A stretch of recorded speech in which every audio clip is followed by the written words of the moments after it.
Hello जी, राधे राधे। मैं मीनू राठी अपने channel Meenu Rathi vlogs में आप सभी का स्वागत करती हूँ। फिर से हम आज आपके लिए एक वीडियो लेके आ गए हैं राधाष्टमी के पर्व पर।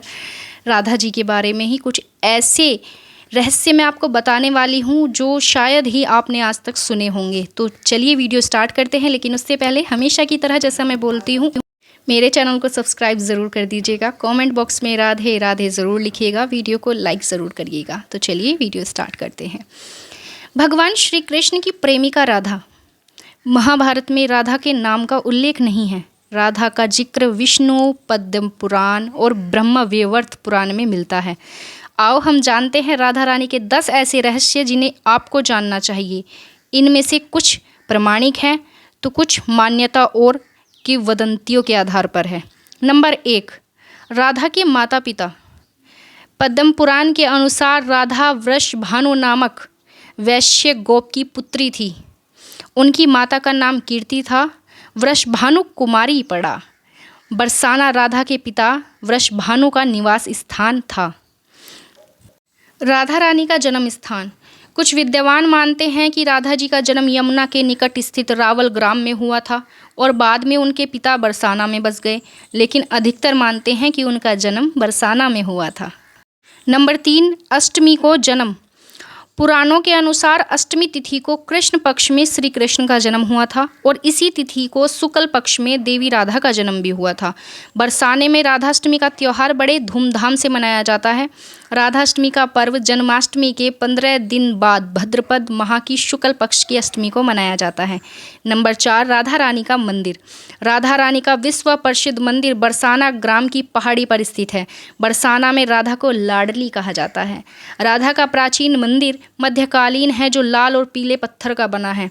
मंदिर का निर्माण राजा वीर सिंह ने 1675 में करवाया था।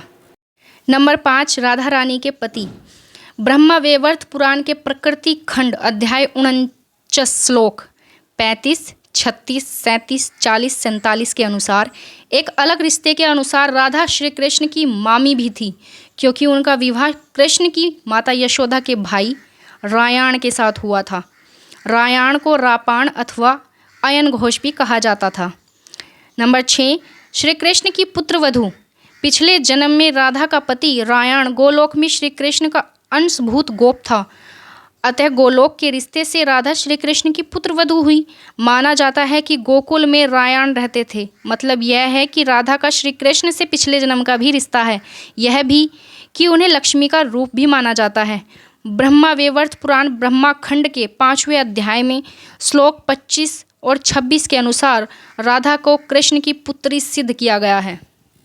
नंबर 7, श्री कृष्ण से बड़ी थी राधा रानी।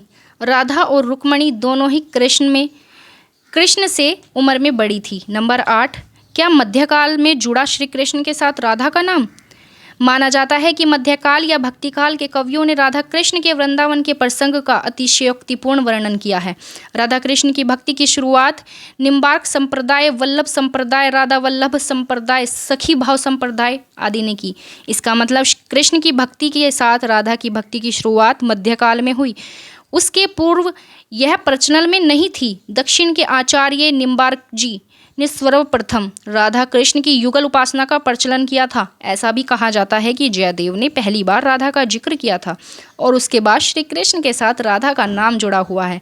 इससे पहले राधा का नाम का कोई जिक्र नहीं था। नंबर 9, राधा और कृष्ण का पहला मिलन।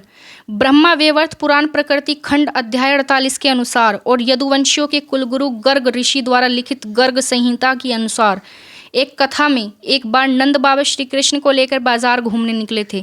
उसी दौरान राधा और उसके पिता भी वहां पहुंचे थे। दोनों का वहां पहली बार मिलन हुआ था। उस दौरान दोनों की हुई उम्र बहुत छोटी थी। उस स्थान को सांकेतिक तीर्थ स्थान भी कहा जाता है। यह स्थान संभवतः नंदगांव और बरसाने के बीच है। संकेत का शब्दार्थ है पूर्व निर्दिष्ट मिलने का स्थान। इसको लेकर ब्रह्मा वैवर्त पुराण में बहुत बड़ी कथा मिलती है। नंबर 10, वृंदावन में मिलन। श्रीमद् भागवत और विष्णु पुराण के अनुसार कंस के अत्याचार से बचने के लिए नंद जी कुटुंबियों और सजातियों के साथ नंदगांव से वृंदावन में आकर बस गए थे, जहां बरसाने के लोग भी थे। मान्यता है कि यहीं पर वृंदावन में श्री कृष्ण और राधा एक घाट पर युगल स्नान करते थे। उस वक्त कृष्ण 7 साल के थे और राधा 12 की। उनके साथ उन्हीं की उम्र के बच्चों की एक बड़ी टोली रहा करती थी, जो गांव की गलियों में धमा चौकड़ी मचाया करती थी। वृंदावन में बच्चों की इस धमा चौकड़ी को भक्ति काल के कवियों ने प्रेम लीला में बदल दिया। वृंदावन में ही श्री कृष्ण और गोपियां आंख मिचोली का खेल खेलते थे। यहीं पर श्री कृष्ण और उनके सभी सखा और सखियां मिलकर रास लीला अर्थात होली आदि 30 त्योहारों पर नृत्य उत्सव का आयोजन करते थे। नंबर 11, अंतिम बार मिलन। 11 वर्ष की अवस्था में श्री कृष्ण मथुरा चले गए थे और वहां उन्होंने कंस का वध कर दिया, जिसके चलते मगध और भारत का सबसे शक्तिशाली सम्राट उनकी जान का दुश्मन बन गया, क्योंकि कंस उसका दामाद था। इसके बाद राधा और कृष्ण के मिलन का उल्लेख नहीं मिलता है। कहते हैं कि इसके बाद राधा और श्री कृष्ण की अंतिम मुलाकात द्वारिका में हुई थी। सारे कर्तव्यों से मुक्त होने के बाद राधा आखिरी बार अपने प्रियतम कृष्ण से मिलने गई। जब वे द्वारका पहुंची तो उन्होंने कृष्ण के महल और उनकी 8 पत्नियों को देखा। जब कृष्ण ने राधा को देखा तो वे बहुत प्रसन्न हुए। तब राधा के अनुरोध पर कृष्ण ने उन्हें महल में एक देविका के पद पर नियुक्त कर दिया। नंबर 12, राधा रानी का देहांत। कहते हैं कि वहीं पर राधा महल से जुड़े कार्य देखती थी और मौका मिलते ही वे कृष्ण के दर्शन कर लेती थी। एक दिन उदास होकर राधा ने महल से दूर जाने का तय कर लिया। कहते हैं कि राधा एक जंगल के गांव में रहने लगी। धीरे धीरे समय बीता और राधा बिल्कुल अकेली और कमज़ोर हो गई। उस वक्त उन्हें भगवान श्री कृष्ण की याद सताने लगी।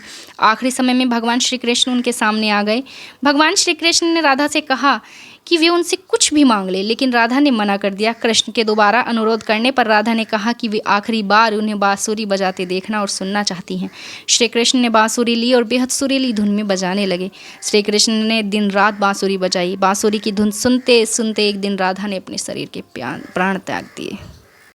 तो ये था राधा रानी के कुछ रहस्य, जिनके बारे में शायद ही आपने कभी सुना होगा। ये पूर्ण तथ्य के साथ मैंने आप सभी के सामने प्रस्तुत किए हैं। आशा करती हूँ ये वीडियो आपको पसंद आई होगी।